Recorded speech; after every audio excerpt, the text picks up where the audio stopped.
1 फरवरी को केंद्रीय वित्त मंत्री निर्मला सीतारमण ने जब बजट पढ़ा तो 36 जरूरी दवाओं पर बेसिक कस्टम ड्यूटी हटाने की घोषणा की और इन दवाओं में कैंसर के रोगियों को दी जाने वाली दवाइयां भी शामिल हैं। और वहीं ऑन्कोलॉजिस्ट मानते हैं कि इस फैसले से कैंसर की महत्वपूर्ण दवाइयों के दामों में 25 से 30% की गिरावट आएगी और इससे कैंसर पीड़ितों को बड़ी सहायता मिलेगी। और वहीं कैंसर पीड़ित और प्रभावित परिवार के लोगों ने भी इस फैसले का स्वागत किया है।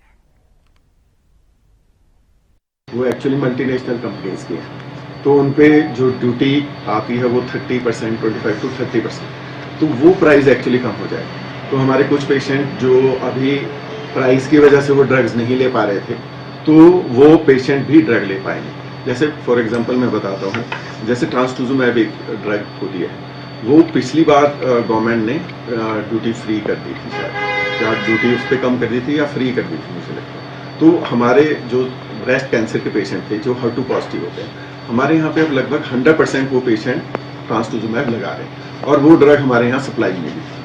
तो चीफ मिनिस्टर साहब ने भी एक बार मेंशन किया था कि ट्रांसटुजुमैब जो 40,000 का टीका होता है वो हमारे यहाँ फ्री में मिलता है। तो वैसे ही अब एक ड्रग उसके आगे है परटुजुमैब, उस पर वो ड्यूटी फ्री हुई है, मतलब ड्यूटी कम हुई है या फ्री हुई होगी, तो वो भी हम अपने पेशेंट्स को लगा पाएंगे। कारण ये है कि जो ब्रेस्ट कैंसर होता है वो क्योरेबल डिजीज हम मानते हैं, तो उसमें जब भी कोई नई ड्रग आती है तो वो इम्प्रूवमेंट करती है सर्वाइवल में।